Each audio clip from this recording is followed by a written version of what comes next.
Hello friends, કેમ છો?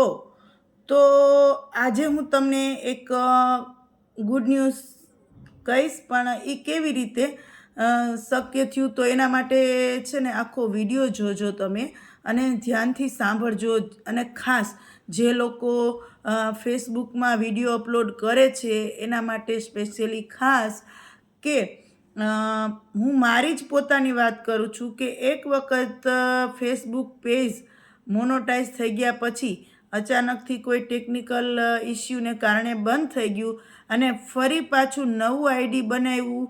એમાં ફટાફટ એક જ મહિનામાં ખાલી 1500 ફોલોવર્સ હતા, તોય પેજ મોનોટાઈઝ થઈ ગયું. તો કેવી રીતે? તો સાંભળો, આજે હું આખો વિડીયો વિસ્તારથી કહીશ, તો તમે સાંભળો એટલે જેથી કરીને તમને ખબર પડે. તો મારું નવું આઈડી મેં જ્યારે સ્ટાર્ટ કર્યું તો એટલું આમ દુઃખ થતું હતું, કારણ કે પહેલું આઈડી એટલું આગળ નીકળી ગયું અને પછી બંધ થઈ જાય તો દુઃખ થાય ને. પણ પછી હિંમત કરી અને બીજી આઈડી ચાલુ કરી.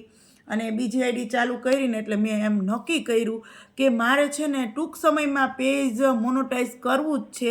અને એના માટે હું એટલી મહેનત કરવા માંડી એટલે એના માટે હું કલાકે વિડીયો અપલોડ કરવા માંડી, કલાકે ફોટોઝ અપલોડ કરવા માંડી. અને એક ખાસ ધ્યાન રાખવાનું કે આપણે આપણી જ પોસ્ટ વધારે મૂકીએ તો એ વધારે પોઝિટિવ ગણાય, એમ કે પેજ મોનોટાઈઝ થવામાં વાર ન લાગે. પછી તમે બીજાના ફોટા, બીજા વિડીયો મૂકો તો ન થાય. તમારે તમારા જ વિડીયો મૂકવાના, તમારા જ ફોટા અપલોડ કરવાના.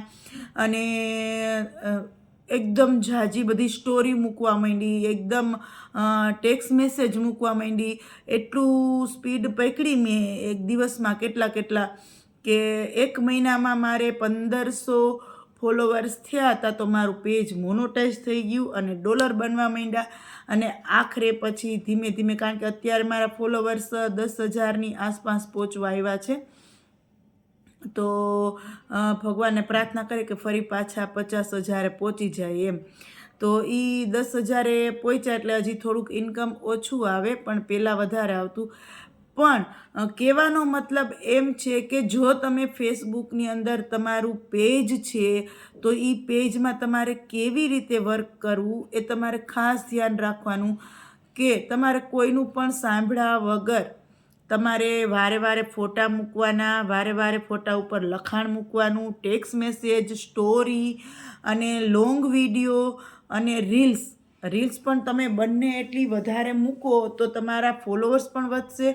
અને એક ફેસબુક માં એક પોઝિટિવ ક્રિએટર તરીકે તમે દેખાશો, જેથી કરીને તમારું પેજ મોનોટાઈઝ થવામાં જરાય વાર નહીં લાગે.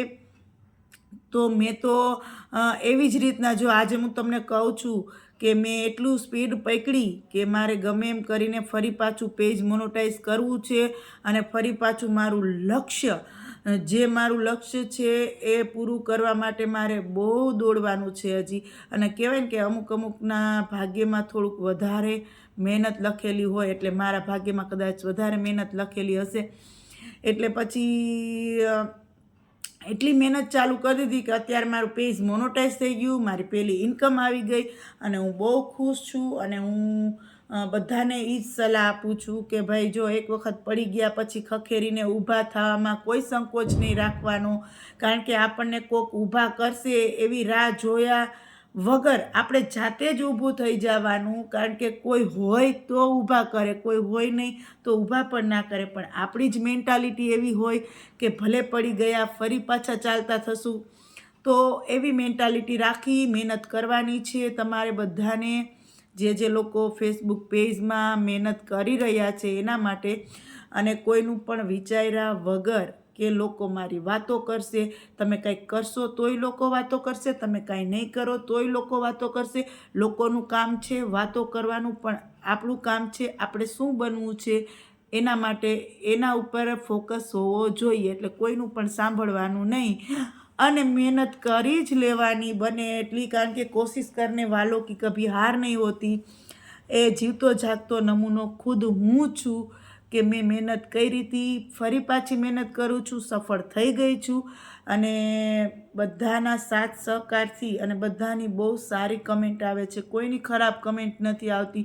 તો એ બદલ પણ હું દરેક લોકોને થેન્ક્સ દિલથી કહું છું કે સારું છે કે મારા પેજમાં કોઈ એટલું ખરાબ પણ નથી કે મને ખરાબ કમેન્ટ કરે.